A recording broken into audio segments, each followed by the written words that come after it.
මම අද කතා කරන්න යන්නේ 2020 ඉමෝ වලට ආපු අලුත් අප්ඩේට් එක ගැන. ඉතින් ඔයාලා හිතනවා ඇති මේ අප්ඩේට් එක ඔයාලට ගොඩක් හොඳයි කියලා. ගොඩක් දෙනෙක් දන්නේ නැතුවත් ඇති මේ අප්ඩේට් එක ගැන. ඉතින් ඔයාලගේ ඉමෝ එක දැනටම අප්ඩේට් එකක්වත් ඇවිල්ලා නැත්නම් අප්ඩේට් වෙන්නේ නැත්නම් සමහර apps ඔටෝ අප්ඩේට් වෙනවා. ඒත් ඔයාගේ ෆෝන් එකේ ඒක ඔෆ් කරලා නම් app ඔටෝ අප්ඩේට් වෙන්නේ නැහැ. ඒක නිසා ඔයාලා Play Store එකට ගිහිල්ලා උඩ දිනවා ඉරි කැලේ තුන. ඒ ඉරි කැලේ තුන ටච් කරලා My Apps and Games කියන එක ඔයාලා ටච් කරන්න.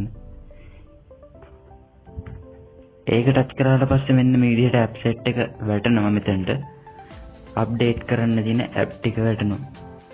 ඒ අතරින් මම ඉමෝ අප්ඩේට් කරලා තින්නේ මට මෙතන ඕපන් තියෙන්නේ. ඔයාලගේ මෙතන අප්ඩේට් තියෙනවා නම් ඔයාලා අනිවාර්යයෙන්ම අප්ඩේට් කරගන්න ඕනේ. එහෙනම් මම ඉමෝ app එක ඕපන් කරගන්නම්. මේ විදිහට ඉමෝ app එක ඕපන් කරගෙන මෙන්න මෙතන යටින් මැදින් තියෙනවා පොඩි සුදු පාට රවුමක්. ඒ සුදු පාට රවුම තමයි අලුතෙන් ආපු අප්ඩේට් එක. ඒ වගේම ගොඩක් දෙනෙක් දන්නවා මීට කලින් ආපු අප්ඩේට් එක ලයිකි වීඩියෝස් කියන අප්ඩේට් එක. ඉතින් ඒකෙන් ඔයාලට පුළුවන් වීඩියෝස් බලන්න. මෙන්න මේ විදිහට වීඩියෝස් තියෙන ඒවා ඔයාලට බලන්න පුළුවන්. ඉතින් ඒකෙන් ඔයාලට ඒ වගේම වීඩියෝ ඩවුන්ලෝඩ් කරන්න පුළුවන්. ඒ වගේම ඒක ඔයාලට ෆෝන් එකෙන් අයින් කරන්නත් පුළුවන්. ඉතින් ඉමෝ වලට එන අප්ඩේට්ස් අතරින් ආපු වෙනස් අප්ඩේට් ටිකක් තමයි ඕක.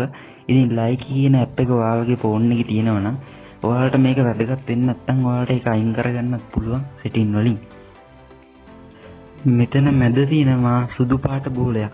ඔයාලා ඒ බෝලේ ටච් කරන්න අප්ඩේට් කරලා උඩරම අප්ඩේට් කරලා ඒ බෝලේ ටච් කරාට පස්සේ ඔයාලට පුළුවන් මෙන්න මේ වගේ වීඩියෝ හදන එඩිටර් එකක් ගොලා ගන්න. ඉතින් ඔයාලට මෙතනින් කැමති වීඩියෝ එකක් තෝරගෙන මේ විදිහට ෆොටෝස් පෙන්වන විදිහටම ඔයාලගේ ෆොටෝ එකක් මේ වීඩියෝ වලට හදන්න පුළුවන්. ඉතින් මම මේකෙන් ෆොටෝ දාලා හදන හැටි පෙන්වන්න යන්නේ නැහැ. මම මේ අප්ඩේට් එක විතරයි ඔයාලට පෙන්නුවේ. ඔයාලට පුළුවන් මෙන්න මේ වීඩියෝ එක ගත්තොත් මෙතන ඉන්න අභ්‍යවකාශගාමියාගේ මූණට ඔයාලගේ මූණක් දාන්න.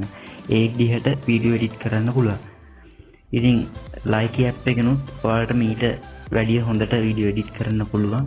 ලයිකි app එකට අමතරව ඉමෝ වලට ඔන්න ඒ විශේෂාංගේ ආවා. ඉතින් ඔයාලට පුළුවන් එතනින් වීඩියෝ එකක් එඩිට් කරලා එහෙම්මම ඉමෝ එකට අප්ලෝඩ් කරන්න. හොඳයි, එහෙනම් මේ ආපු අප්ඩේට් එක හොඳයි කියලා හිතනවා නම් ඔයාලට අනිවාර්යයෙන්ම කමෙන්ට් සෙක්ෂන් එකේ හොඳයි කියලා දාන්න. ඉතින් ඉමෝ වල විවිධ අප්ඩේට් එනවා. ඉමෝ වැදගත් වෙන්නේ ඔයාලට ගොඩක් රටේ ඉඳන් වීඩියෝ කෝල්ස් ගන්න ඒ වගේ දේවල් වලට. දෙවනියට ඕන වෙන්නේ ගෲප් හදන් මැසේජ් කරන්න. තුන්වෙනියට සාමාන්‍යයෙන් ඕන වෙන්නේ සාමාන්‍ය විදිහට මැසේජ් කරන්න. ඉතින් මේ විදිහට ඔයාලට ඉමෝ ඕන වෙද්දී ඉමෝ වල තවත් පහසුකමක් හැටියට වීඩියෝ හදන්න, වීඩියෝ බලන්න පහසුකම් ඇවිල්ලා තිනවා. ඉතින් ඔයාලට මේ පහසුකම් setting වලින් අයින් කරගන්නත් පුළුවන්. හොඳයි, එහෙනම් වීඩියෝ එකට ලයික් කරන්න, කමෙන්ට් කරන්න, ඒ වගේම වීඩියෝ එක ෂෙයා කරන්න. එහෙනම් අදට සමුගන්නවා තවත් වීඩියෝ එකකින් හමු වෙමු. සුබ දවසක්.